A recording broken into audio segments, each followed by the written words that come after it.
pagi. Di sini saya Anjarjo Saputro. Kita kembali ke pelajaran digital in microprocessor dan kita akan belajar tentang rangkaian konten. Oke, langsung saja. Yang pertama kali kita pasti akan bertanya-tanya apa itu konten ya. Konten ini adalah rangkaian digital yang berfungsi sebagai pencacah.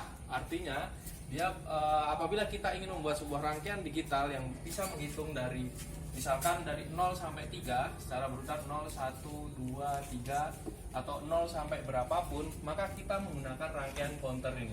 Oke, itu adalah fungsi daripada rangkaian counter. Selanjutnya kita akan belajar mengenai rangkaian counter ini.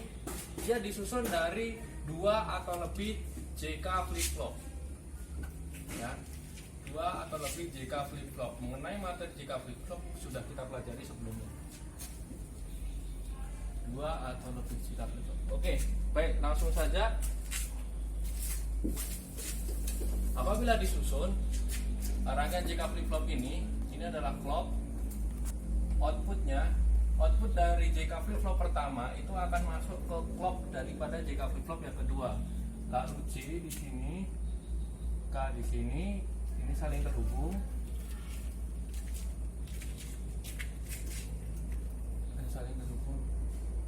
Dan ini adalah QB. Oke, baik. Sekarang kita menuju ke timing diagram. Oh ya, sebelumnya saya jelaskan terlebih dahulu kenapa kita menggunakan JK flip-flop dalam rangkaian counter. Karena apabila kita menggunakan SR flip-flop, pada saat dia kondisi 1, 1, J-nya 1, K-nya 1, kalau SR flip-flop ini set ya, K-nya ini adalah reset, maka dia akan menghasilkan output yang tidak diketahui atau error.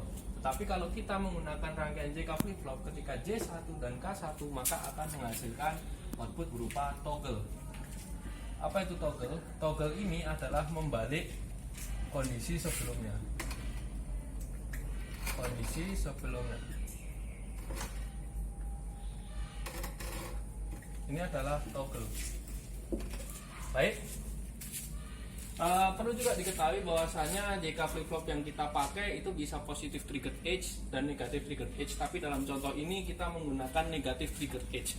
Artinya output ini hanya akan berubah, output daripada JK flip-flop akan berubah apabila dia kondisi clock dalam kondisi low ya, berubah dari high menjadi low.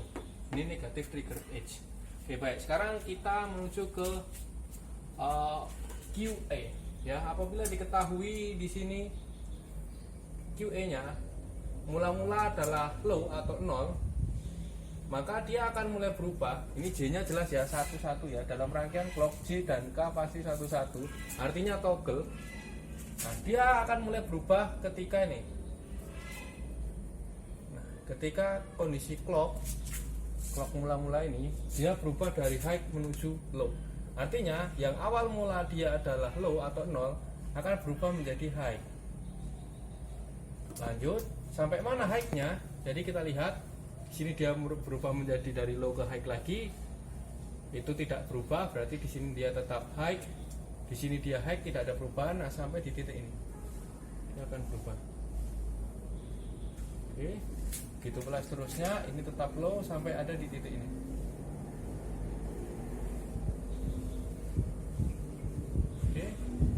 Dan begitu seterusnya. Ini adalah QA ya, daripada QA. Kenapa kok berubahnya di sini? Karena dia mengalami kondisi yang disebut dengan toggle. J1K1 ini akan berubah membalik kondisi sebelumnya. Seperti ini tadi, dia dari low menjadi high, dari high menjadi low dan seterusnya. Oke, baik, kita lanjut. Tadi kita sudah bisa menggambar timing diagram daripada QA. Sekarang kita menuju ke QB. Kurang lebih sama antara peraturan antara QA dengan QB. Dia masih mengalami kondisi toggle. Itulah alasannya kenapa J dan K ia dalam satu jalur. Baik, artinya dia akan mengalami perubahan apabila clocknya turun karena negatif trigger edge tadi ya. Oke, tetapi perbedaannya antara flip-flop yang pertama dengan flip-flop yang kedua, flip-flop pertama dia menggunakan clock sendiri ya. Dia menggunakan clock sendiri, artinya dia menggunakan ini frekuensi clocknya. Sedangkan untuk flip-flop yang kedua, clocknya itu digunakan dari flip-flop atau output daripada flip-flop yang pertama. Artinya dia tidak menggunakan clock bagian atas, dia menggunakan clock daripada output QA. Artinya QB ini akan berubah apabila QA ini menunjukkan perubahan daripada high to low. Oke, baik, kita tambah saja. Awal mula QB juga 0. Dia akan berubah sampai mana? Sampai ini nih, titik ini.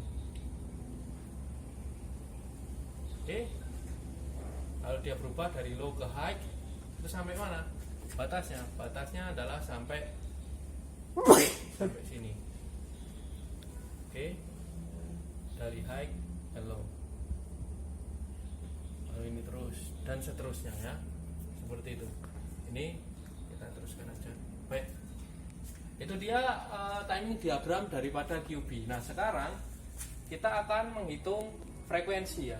Frekuensi itu apa? Frekuensi itu adalah seberapa rapat sih atau seberapa banyak sih jumlah gelombang dalam waktu 1 detik. Nah, kalau dalam flip-flop ini kita akan mempelajari hubungan daripada frekuensi yang dihasilkan dari masing-masing rangkaian. Yang pertama adalah frekuensi clock. Nah, frekuensi clock ini tetap yang biasanya kita dapat dari IC NT555. Jadi frekuensinya tetap, ini frekuensi dasar itu kita sebut FC.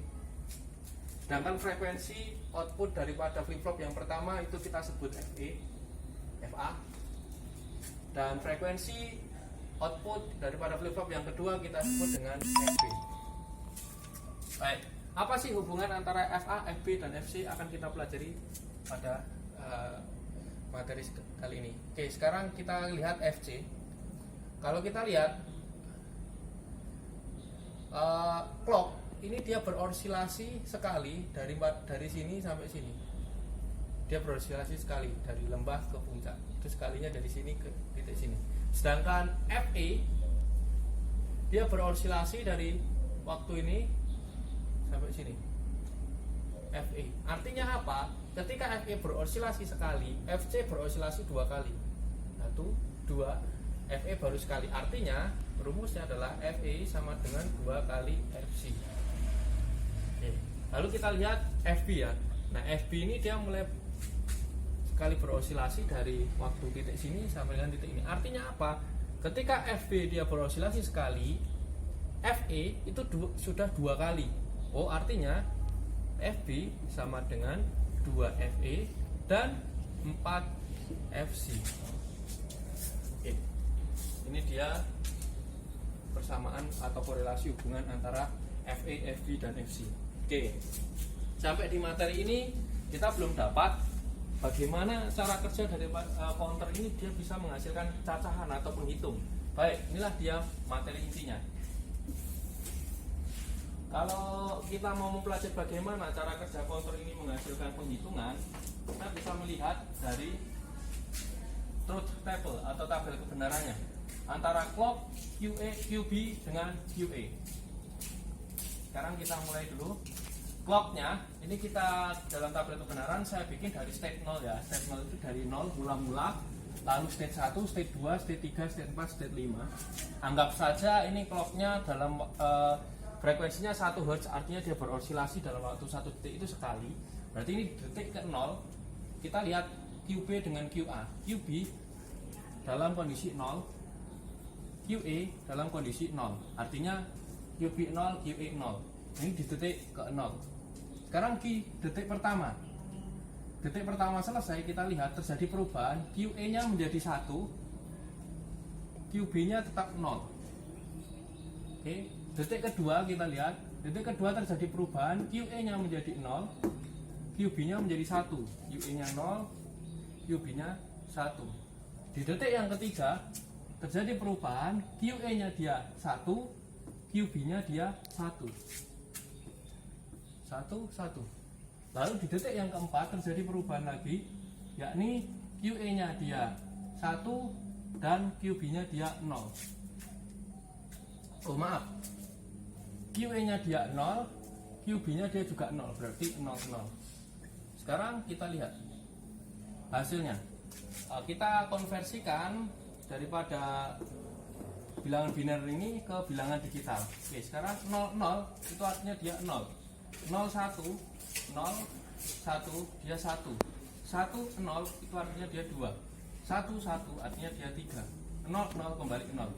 Oke, baik. Jadi kalau diteruskan nih, dia akan membuat pola seperti ini. Ini tetap detik kelima, berarti dia 01, ini 10, ini 11, nanti ke 8 dia kembali ke 00. 0, 1, 2, 3. 0, 1, 2, 3. Oh, artinya JK flip rangkaian counter dengan 2 JK flip flop itu dia bisa mencacah, bisa menghitung mulai dari 0 sampai 3. Artinya setiap terjadi perubahan daripada clock, dia akan berubah sesuai dengan urutan ini. Jadi detik pertama, detik ke 00, detik ke 21, detik ke 22, detik ke 33, detik keempat dia kembali ke 0 dan seterusnya.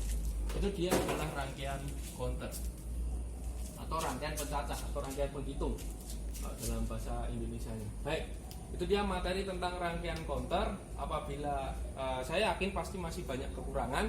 Nah, mohon dimaklumi karena ini merupakan salah satu video interaktif pertama saya. Jadi untuk siswa-siswa sekalian, kalau nanti ada pertanyaan silakan disampaikan ke grup e-learning WA kita ataupun di Google Classroom. Oke, sekian dulu materi saya pada hari ini. Terima kasih, selamat pagi.